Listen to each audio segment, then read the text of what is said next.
তারা নিউজ তথ্য কথায় আপনাদের সবাইকে স্বাগত। আজকে আমরা তথ্য কথায় বাংলার একটি প্রাচীন লোক ঐতিহ্য, লোক শিল্প নিয়ে এবং লোক সংস্কৃতি নিয়ে কথা বলবো। আজকে আমরা যে শিল্প নিয়ে, যে লোক সংস্কৃতি নিয়ে এবং যে লোক উৎসব নিয়ে কথা বলবো সেটির নাম ঝাপান। প্রধানত বাঁকুড়ার বিষ্ণুপুর সহ গোটা দক্ষিণবঙ্গে এই ঝাপান উৎসব পালন করা হয়। সংক্রান্তির দিন মূলত এই ঝাপান উৎসব পালন করা হয় এবং এই ঝাপান উৎসব নিয়ে একটি তথ্যচিত্র আমরা আজকে আপনাদের দেখাবো এবং আমাদের সঙ্গে রয়েছেন এই তথ্যচিত্রের পরিচালক মনোজিৎ অধিকারী। আপনাকে স্বাগত মনোজিৎ বাবু আমাদের এই অনুষ্ঠানে। আপনারা সরাসরি এই অনুষ্ঠানে ফোন করতে পারেন 40073264 এবং 40073265 এই দুটো নাম্বারে। আপনাদের কোনো মতামত থাকলে বা বাংলার প্রাচীন ঐতিহ্য, বাংলার প্রাচীন উৎসব নিয়ে আপনাদের কোনো প্রশ্ন থাকলে আপনারা সরাসরি চলে আসতে পারেন। মনোজিৎ বাবু, প্রথমেই একটা বিষয় আপনার কাছে জানতে চাইব। ঝাপান বাংলার প্রচুর লোক উৎসবের মধ্যে একটি, তো সেই ঝাপান জিনিসটি কি যদি আমাদেরকে একটু বলেন। ঝাপান মূলত আমরা যে অনুষ্ঠানটা দেখি সেটা হচ্ছে যে আমাদের আষাঢ় শ্রাবণ ভাদ্র আশ্বিন যে বর্ষাকালটা, সেই সব মানে দক্ষিণবঙ্গে বনাঞ্চলে প্রচুর সাপের উপদ্রব হয় এবং সেই সাপের উপদ্রব থেকে বাঁচবার জন্য গ্রামবাসীরা তারা মা মনসার পুজো করে এবং সেই মা মনসার পূজা করার পরে তারা মা মনসার সামনে সাপ খেলা দেখায়, বিশেষত সাপুরে বা বেদেরা। এইটাকেই আমরা ঝাপান বলে থাকছি আর কি। ওই উৎসব কেন্দ্রিক যেটা অনুষ্ঠান সেটাকেই ঝাপান বলা হচ্ছে, অর্থাৎ মনসা কেন্দ্রিক মূলত অনুষ্ঠানটা। প্রধানত কোন অঞ্চলে দেখা যায়? আমরা এটা মানে বাংলার প্রায় সব প্রান্তেই দেখা যায়, তবে দক্ষিণবঙ্গে বেশি দেখা যায়। আর আমাদের যে কাজটা মূলত এটা বাঁকুড়া বিষ্ণুপুর এই অঞ্চলেরই কাজটা করা হয়েছে আর কি। এইরকম একটি বিষয়কে কেন হঠাৎ করে চুজ করলেন তথ্যচিত্র তৈরি করার জন্য? এটা বলা যায়, আমি যেহেতু লোকসংস্কৃতি নিয়ে পড়াশোনা করেছি সেহেতু আমার লোকসংস্কৃতি বা এই লোক উৎসব এগুলো আমাকে ভীষণভাবে টানে। আর গ্রাম জীবনের কথা বলতে আমার ভালো লাগে, সেই জন্যই চলে যাওয়া, ক্যামেরা দিয়ে কাঁধে গ্রামে গ্রামে ঘুরে কাজ করা। কাজ করতে গিয়ে কেমন অভিজ্ঞতা হলো? ভীষণ ভালো, কারণ গ্রামের মানুষরা প্রচুর মানে সহযোগিতা করেন বলেই আমরা কাজগুলো করতে পারছি। তারা এখনও প্রচণ্ড কষ্ট করে এই সংস্কৃতিগুলোকে বাঁচিয়ে রেখেছে বলে আমরা এখন দেখতে পাচ্ছি। আগামী দিনে কী হবে আমরা সেটা জানি না, তো যতটা পারা যায় সেগুলোকে বন্দি করে রাখা আগামী দিনে হয়তো অনেকের অনেক কাজে লাগবে। একেবারে এই আমরা জানি, আপনি যেমনটা বললেন যে মা মনসার সামনে বিভিন্ন সাপ নিয়ে বিভিন্ন খেলা দেখানো হয় এবং গুণিনরা সেই খেলা দেখান বছরের একটি নির্দিষ্ট সময়, মূলত বর্ষার সময়। তো সেক্ষেত্রে এটা আমরা জানি মা মনসা তিনি অনার্য দেবী। আর্য সংস্কৃতির মধ্যেও দক্ষিণবঙ্গের বিরাট একটা অংশ আর্য সংস্কৃতির সঙ্গেও কিন্তু এখন ওতপ্রোতভাবে জড়িয়ে গিয়েছে এই উৎসব ঝাপান। তো এই বিষয়টাকে আপনি কীভাবে দেখেন? দেখুন, আমাদের অনেক উৎসবই অনেক অবস্থায় ছিল, সেখান থেকে এখন আর যে এই অবস্থায় এসে গেছে। সুতরাং একটা মিক্স কালচার ঘটেছে। সেটা তো শুধু এই ঝাপান উৎসবে না, অনেক এরকম লোক উৎসব আছে যেখানে আমরা এই মিক্স কালচারটা দেখতেই পাচ্ছি। সুতরাং একটা তো স্রোত আস্তে আস্তে চলে আসছে, সেটা খুব একটা খারাপ আমার মনে হয় না, কিন্তু চলছে এটা সবচেয়ে বড় কথা, নাহলে হয়তো হারিয়েই যাবে। তো সেই ক্ষেত্রে বলতে গেলে বাংলার প্রাচীন মঙ্গল কাব্যেও আমরা এই উৎসবের উল্লেখ দেখেছি, ঝাপানের উল্লেখ দেখেছি। সেক্ষেত্রে একদম বহু প্রাচীন ইতিহাসের একটা দলিল বলা যায়। রক্ষা করার জন্য আমরা যেমন প্রথমেই বলছিলাম যে ধীরে ধীরে অবলুপ্তির পথে চলে যাচ্ছে, সময়ের অন্তরালে হারিয়ে যাচ্ছে এই উৎসব। এই উৎসবকে রক্ষা করার জন্য, এই শিল্পীদের রক্ষা করার জন্য কোনো উদ্যোগ কি রয়েছে? সরকারি উদ্যোগ কিছু তেমন নেই, কিন্তু গ্রামীণ মানুষদের নিজস্ব একটা উদ্যোগ রয়েছে। তারা মনে করে তাদের এই সংস্কৃতিটাকে বাঁচিয়ে রাখা উচিত। তারা প্রচুর কষ্ট করে এটাকে বাঁচিয়ে রাখার জন্য এবং সেইভাবে এখনও পর্যন্ত চলছে। হয়তো কিছুটা যে স্রোত ছিল সেটা হয়তো কিছুটা কোথাও কম, কোথাও বেশি, এবং অনেক জায়গায় তো উঠেও গেছে, কিন্তু ক্ষীণ অবস্থা হলেও এখনও বহমান। তারা চেষ্টা চালিয়ে যাচ্ছে যাতে এটা বজায় থাকে। যে সমস্ত শিল্পীরা বা যে সমস্ত গুণিনরা যারা এই খেলা দেখান, তারা মূলত কি করেন? মানে বছরে একটা নির্দিষ্ট দিন তারা ঝাপান উৎসবে খেলা দেখান, বাদবাকি বছরটা তারা কীরকমভাবে কাটান? মানে কি তাদের পেশা? সেখানে কেউ চাষবাস করছে, কেউ দিনমজুর খাটছে, কেউ আবার হয়তো বেদেরা যারা আছে তারা সব খেলা দেখাতেই ব্যস্ত থাকছে, কেউ রিক্সা টানছে সেটাও দেখেছি, কেউ বিড়ি শ্রমিকের কাজ করছে। বিভিন্ন সময় বিভিন্নভাবে তারা এইভাবে ব্যস্ত থাকে, কারণ এখন তো অনেক আবার আইন হয়েছে এর জন্য ওরা মানে বন্য প্রাণী বা বন্য জীবজন্তু রক্ষণ করতে পারছে না, সেহেতু একটা অসুবিধা তারা ফিল করছে প্রতিনিয়ত। এই জন্য কিছু কিছু ক্ষেত্রে অন্য জীবিকার সাথে তারা সামিল হচ্ছে। এই বছর এই দিনটাতে হয়তো তারা কিছু সাপ টাপ ধরলো টরলো এই করলে, এবং আমি যেটা জিজ্ঞাসা করলাম এরপরে কী হয়, বললো আমরা আবার সাপটাকে ছেড়েও দেবো, কারণ আমাদের রাখা আইন নেই, আমরা ছেড়ে দেবো, আবার সময় পেলে আমরা ধরে নেবো। এবং আমি বললাম ধরবেন কী করে, তাও আমাদের কাছে বললো চলুন দেখবেন। তো ওরা কী করে মাটি শুঁকে কী করে চেনে জানি না, কিন্তু দেখা গেল যে একটা গর্তের কাছে গিয়ে কিছু করলো টরলো, তারপর দেখা গেল সাপ একটা বেরিয়ে গেলো, ধরেও ফেললো। অর্থাৎ ওদের এই জোরটা আছে বলে দেখলাম আমি, এটা চাক্ষুষ একদম। আমি আমার বাড়িতেও দেখেছি বহু বেদেরা এসে মাঝে মাঝে সাপ ধরে নিয়ে যাচ্ছে এইভাবে। মানে প্রকৃতির সঙ্গে মানুষের একটা অঙ্গাঙ্গিভাবে একাত্ম হয়ে যাওয়া, সেই জন্য, এবং প্রকৃতির সঙ্গে থাকতে হবে। আমরা জানি ওই অঞ্চলের মানুষদের তাদের প্রকৃতির সঙ্গে প্রতিনিয়ত যুদ্ধ করতে হয়, প্রকৃতির সঙ্গে তাদের সহাবস্থান। সেই কারণেই কি তারা প্রকৃতির মতো করে নিজেদেরকে বানিয়ে নিয়েছে?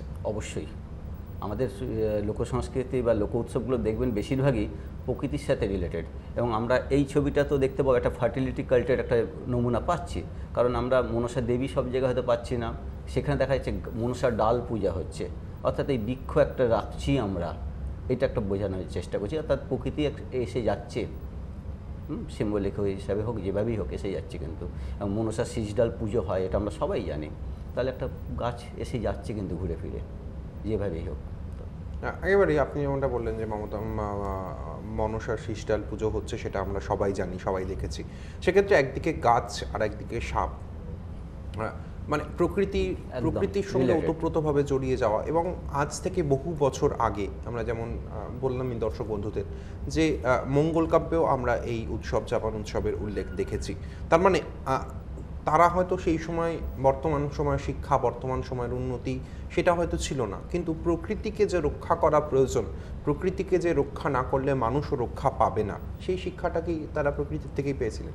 অবশ্যই, এবং সেই ধারাবাহিকতা এইভাবে আমরা এখনও লক্ষ্য করছি যে সেটা দেখা যাচ্ছে যে এখনও তারা সেইভাবে গাছের ডাল পূজা করছে, এবং বিভিন্ন সময়ে বিশেষত আদিবাসী বেল্টে দেখা যায় যে ওদের গাছকে একটা পূজা করা, গাছকে মানে মেনটেন করার একটা লক্ষ্য আমরা সবসময় দেখে থাকি। সেটা হয়তো ঝাপান উৎসবে আমরা এটা দেখছি, কিন্তু অনেক ক্ষেত্রে বিয়ে উৎসবেও দেখি একটা গাছ বপন করা হয়। এইভাবে ওরা প্রকৃতিতে ওরা মেনটেন করার খুব চেষ্টা করে, কারণ ওরা জানে এইটা থেকে আমাকে সারা জীবন বা সারা বছরটা চলতে হবে, আহরণ করে হোক, চাষবাস করে হোক, যেভাবে হোক। সেই জন্য প্রকৃতিটাকে কোনো রকমই ধ্বংস হতে দিতে চায় না আর কি। আপনি প্রথমেই বললেন যে আপনি লোকসংস্কৃতির ছাত্র। লোকসংস্কৃতির ছাত্র হিসেবে আপনার কি মনে হয় এই ধরনের যেগুলো উৎসবগুলো রয়েছে, অনুষ্ঠানের আগে আপনি বলছিলেন শুধু চাপান নয়, বহু উৎসবই, বাংলার বহু উৎসবই সেটা আজ সময়ের অন্তরালে আস্তে আস্তে হারিয়ে যাচ্ছে, সেটা হয়তো ইতিহাসের পাতায় জায়গা পাবে। এই লোক উৎসবগুলোর গুরুত্ব কতটা বাংলার ঐতিহ্য, বাংলার সংস্কৃতিকে ধরে রাখার জন্য, সেগুলোকে ফিরে দেখার জন্য, এগিয়ে নিয়ে যাওয়ার জন্য? অবশ্যই খুবই দরকার, কারণ আমরা আস্তে আস্তে হয়তো মডার্ন কালচারের দিকে অনেকটাই এগিয়ে আসছি, কিন্তু দেখা যাবে অনেক কিছুই সেইখান থেকেই সৃষ্টি হয়েছে যে আজকে আমরা ট্রান্সফর্ম হতে হতে এই দিকে চলে আসছে। তো সেই ক্ষেত্রে হয়তো এই দিকে আধুনিকতার দিকে আমরা ঝুঁকলেও লোক সংস্কৃতি, লোক উৎসব অবশ্যই বাঁচিয়ে রাখার দরকার আছে, নাহলে হয়তো আমরা একটা ঐতিহ্যকে বা একদিন হয়তো হারিয়ে ফেলবো, যেটা আর কোনোদিন হয়তো খুঁজে পাওয়া যাবে না। এটা আমার মনে হয় অবশ্যই আমাদের দরকার, সবারই দৃষ্টি রাখার দরকার যে এই সংস্কৃতিগুলোকে কী করে বাঁচিয়ে রাখা যায়, এটা খুব প্রয়োজন আমাদের। তার জন্য সবারই উচিত সবাই এগিয়ে এসে এটাকে অন্তত যেভাবে যতটা পারা যায় সাথ দেওয়া। দেখতে পাচ্ছি এখানে একটা মৃৎশিল্প, একটা টেরাকোটা বা এটা খুব এখানে চল, এবং দেখবেন মনসা বাড়ি, মনসা ঝাড় যেগুলো আছে, বা বিভিন্ন মানে ঘটপট যে এগুলো, সেগুলো কিন্তু সবই ওইভাবে হচ্ছে। প্লাস পিতল কাঁসারও একটা দেখা যায়, সোলার একটা ইউটিলিটি এখানে প্রচুর দেখা যাচ্ছে, যে এইগুলো পুজোর অঙ্গাঙ্গিভাবে জড়িত রয়েছে, সে কদম ফুলই হোক বা সোলার কোনো মালাই হোক, যেভাবেই হোক। অর্থাৎ বিভিন্ন শিল্পীরা এতে কিন্তু একটা তাদের নিজের জীবিকার একটা জায়গা করে নিতে পারছে। এবং আরও একটা ব্যাপার বলা হয় যে এরা কিন্তু সবাই স্বনির্ভর হয়ে যাচ্ছে, হ্যাঁ, এবং ওরা মানে টেরাকোটার কাজ নিয়ে তো বিদেশেও পাড়ি দিচ্ছে, অনেক পুরস্কারও পাচ্ছে। সুতরাং অর্থাৎ হয়তো এইটার জন্য পায়নি, কিন্তু উৎসাহটা তো পেয়ে যাচ্ছে কোনো না কোনোভাবে। এটাই একটা বিশাল ওদের কাছে অবদান রয়ে গেল বিভিন্নভাবে। সুতরাং ঠিকই আছে সব কিছু। কোন সময় এই উৎসব হয়? আমরা বললে আগেই বলছি আষাঢ় শ্রাবণ ভাদ্র আশ্বিন, এই সময়গুলো মূলত আমরা দেখতে পাই। এবারে বিভিন্ন এলাকায় বিভিন্ন সময়, এবং আরও একটা মজা হচ্ছে সবাই কিন্তু একই সময় সংক্রান্তিতে করছে না, এবং ওরাও একটা চিন্তা করে যে আমি যদি ভাদ্র মাসের সংক্রান্তিতে করি, কেউ আশ্বিন মাসে সংক্রান্তিতে করছে, কেউ শ্রাবণ মাসের সংক্রান্তিতে, অর্থাৎ এই যে মার্কেটটা সবাই মিলে পেতে চায়। বোঝাতে পারছি কি? অর্থাৎ ওই আমি যে টেরাকোটার সামগ্রীটা এখানে বিক্রি করছি, একই দিন হলে আরেক জায়গায় যেতে পারলাম না। সুতরাং যদি ঘুরি ফিরে হয়, এই মানে পসরাগুলো আমি আবার ওখানে নিয়ে যেতে পারছি। সুতরাং এই যে ব্যাপারটা, সেই জন্য ওরা একটা ঠিক করে নেয় কীভাবে করবো, অর্থাৎ কিছুটা অর্গানাইজ হয়ে তো ওরা মনে হয় এগুলো করে, যার ফলে একই ব্যবসায়ী আমরা এখানেও যেমন দেখছি, ওই প্রান্তে গিয়ে দেখতে পাচ্ছি সে এসেছে, এটাই আর কি। এবং একটা গরুর গাড়ি বা একটা ঠেলা গাড়িতে তারা মালপত্র নিয়ে সারাক্ষণ ঘুরছেই, রাত্রিটা ওর তলায় কাটিয়ে দিচ্ছে, আবার একটা জায়গা থেকে আরেকটা জায়গায়। দক্ষিণবঙ্গের অন্যান্য জেলাগুলোতে সেই জৌলুস কিন্তু ধীরে ধীরে কমতে থাকে। একদমই। এর কি কোনো বিশেষ কারণ রয়েছে? আপনি লোক সংস্কৃতির ছাত্র, সেই হিসেবে আপনার কাছে এই প্রশ্নটা করছি। না, একটা হচ্ছে যে ঐতিহ্যবাহী একটা ব্যাপার এসে গেছে, যে ওইখানটা মানেই একটা ভালো হবে, এবং তারাও সেই ঐতিহ্যটাকে বহন করার জন্য প্রাণপণ চেষ্টা করে যাচ্ছে। আবার আমার অন্য জায়গায় যখন দেখা যাচ্ছে, সেখানে হ্যাঁ হয়, তবে ওইভাবে হয় না, বা হতো আস্তে আস্তে ভাঁটা পড়ে যাচ্ছে এই ব্যাপারটা। যে কিন্তু বিষ্ণুপুর বাঁকুড়া মানে একটা, হ্যাঁ ঝাঁপান মানে ওইখানে এখন বিখ্যাত, অন্য জায়গায় অতটা নয়। আর বাঁকুড়া অন্য জায়গাতে আছে, কিন্তু অতটা, তারা ওন্দাতে যেমন হয়, কিন্তু অত বড়ভাবে হয় না, হয় ঠিক আছে, এরকম আর কি। আমরা জানি বাঁকুড়ার রাজার কুলদেবতা একজন সর্পদেবীকে বাঁকুড়ার রাজা কুলদেবতা হিসেবে মানতেন। সেক্ষেত্রে এর কি কোনো সেই ঐতিহ্যই কি হতে পারে। এক গ্রামে আমরা দেখবেন একটা সাক্ষাৎকারও আছে, উনি বলেছেন যে ওই বাঁকুড়ার যে রাজার ব্যাপারটা জড়িয়ে আছে, সেটা একটা রিলেট করছে বলে মনে হয়, এবং সেই ঐতিহ্যটা এখানেও বহন করে যাচ্ছে এখনোভাবে, যার জন্য হয়তো এখানে ওই লোকের সমাগমটা বেশি বা অনুষ্ঠানটা বড় করে হয়। নাহলে অন্য জায়গার বেদেরা এখানে চলে আসে কেন? কিছু তো একটা প্রত্যাশা তাদের আছেই, ওই ঐতিহ্য বহনকারী হোক বা এখানে বেশি লোক আসবে, দুটো পয়সা বেশি হবে, যে কোনোভাবেই হোক। হ্যাঁ, একেবারে। আরও একটা বিষয় জানতে চাইবো যে সাপকে নিয়ে যে খেলা দেখানো, মা মানুষের কাছে যে খেলা দেখানো, সেই বিষয়টা আপনি খুব কাছ থেকে দেখেছেন। আমরা আমাদের দর্শক বন্ধুদের এটা দেখাবো, সেই তথ্যচিত্র দেখাবো। এই বিষয়টাকে আপনি কীভাবে দেখছেন? মানে বিষধর সাপ তাদেরকে ধরে আনছে, ধরে এনে তাদেরকে খেলা দেখাচ্ছে, খেলা দেখিয়ে আবার নির্দিষ্ট দিন পর সেটাকে ছেড়ে দিচ্ছে, এই বিষয়টাকে আপনি কীভাবে দেখেন? আমার সামনে কিন্তু একটা বিষধর সাপকে ধরে আনলো, মানে সাপ ধরার পর কি সাপের বিষটা হ্যাঁ বিষটা ওরা বারও করেছে, আমার সামনেই বার করলো চাপ দিয়ে, যে আমি বললাম এরপরে কী হবে, বললো আমরা এটা ফেলে দেবো। আমার সামনে কিন্তু ওরা মাটিতে পুঁতে দিয়েছে। আমি বললাম এটা তো প্রচুর দামে বিক্রি হয়, বলে আমরা জানি সেটা, কিন্তু আমরা করবো না, এটা মাটিতে পুঁতে, এখন যাই না আমাদের ক্যামেরা উঠবে বলে কি কোনো কারণে, কিন্তু ওরা মাটিতে পুঁতেই দিয়েছিল আমার সামনেই। সুতরাং একটা ব্যাপার যে ওরা বিষটা উগড়ে ফেলে দিয়েছিল, ফেলার পরে ওটাকে তারা ইউজ করেছিল সাপগুলোকে, এটা একটা ব্যাপার। আমরা মানে খুব ভাগ্যবান, আমরা সাপের মানে ডিম পেয়েছি, সেই ডিম ফুটে বাচ্চা হয়েছে, সেগুলো এখানে ছবিতে আছে, দেখা যাবে সেই বাচ্চাগুলো খেলা করছে। আর অবাক হয়েছি, সাপগুলোকে মুখে নিয়ে, মানে মনে হচ্ছে চাউমিন খাচ্ছে, এরকমভাবে সাপগুলোকে মুখে নিয়ে খেলা দেখাচ্ছে। এই ওদের কাছে ওটা কোনো ব্যাপার নয় আর কি। মনসার একটা কোপ যদি পড়ে, সেই ভয়টাও আছে, যে আমি যদি আজকে এটাকে মিসইউজ করি, হয়তো আগামী দিনে এর ফল আমাকে পেতে হতে পারে। না, আমি সেটাই বলছি যে সেই সরলতাটা তাদের আছে, যে মা মনসার কোপ পড়বে যে কোনোভাবেই হোক।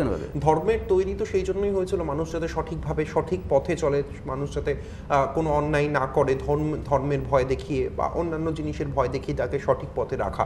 এবং তারা এখনও এতটাই সরল যে সেই হাজার হাজার টাকা, লাখ লাখ টাকায় সেই সাপের বিষ যদি তারা সংগ্রহ করতে পারে, সেগুলো বিক্রি করতে পারবে, সেটা জেনেও তারা সাপের বিষটাকে ফেলে দিচ্ছে। যেখানে আমরা মানে তথাকথিত শহরের লোক, তারা কিন্তু অনেক বেশি অনৈতিক কাজ করতেও তাদের হাত কাঁপে না, হয়তো অনেক সময় তাদের হাত কাঁপে না, কিন্তু তারা সেই আদিবাসী মানুষগুলো যারা এই খেলা দেখাচ্ছেন, তারা কতটা সরল, সেই জিনিসটা বোধহয় এই আপনি যেটা দেখেছেন যে দুর্লভ দৃশ্য এবং তাদের প্রমাণ, সেটা বোধহয় খুব, আমার অনেক ক্ষেত্রে মনে হচ্ছে যে আমরা ওদের মিসইউজ করছি, মিসগাইড করছি, আমাদের স্বার্থ চরিতার্থকে বজায় রাখার জন্য ওদেরকে আমরা এক্সপ্লয়েট করছি, এটা আমার অনেক ক্ষেত্রে মনে হয়েছে। সেটা আমার থেকে হয়তো ওরা আরও ভালো জানে, এবং আমরা ওদেরকে কাজের জন্য যে এটা করছি, সেটা ওরা পরেই বলেছেন যে ঠিক সবাই যেভাবে করছে আপনারা কিন্তু সেভাবে করছেন না, এই আর কি। অর্থাৎ ওদেরও মনে হচ্ছে যে আমরা অন্য কিছু চাইছি। তো ওরা সেইভাবে আরও খুব খুশি হয়েছে, আমাদেরকে প্রচুর কিছু সহায়তা দেখিয়েছে, যেটা হয়তো অন্যকে অনেককেই দেখাতে পারেনি, এবং আমরা অনেক ফুটেজ এখানে ইউজ করিনি, যেটা ওরা দেখাবো না বলে আর কি। একদম। আমরা এই আলোচনায় থাকবো, এবং জাপান নিয়ে আরও অনেক আলোচনা রয়েছে, আরও অনেক প্রশ্ন রয়েছে, আরও অনেক কিছু জানার রয়েছে। তবে ছোট্ট একটা বিরতির পর, এবং বিরতির পর আমরা এই তথ্যচিত্রটি আপনাদের দেখাবো জাপান, তারপর আবারও ফিরে আসবো আমরা আলোচনায়। আমাদের সঙ্গে রয়েছেন মনোজিৎ বাবু, এই তথ্যচিত্রের পরিচালক, এবং সঙ্গে থাকবে আপনাদের ফোন 40073264 এবং 40073265।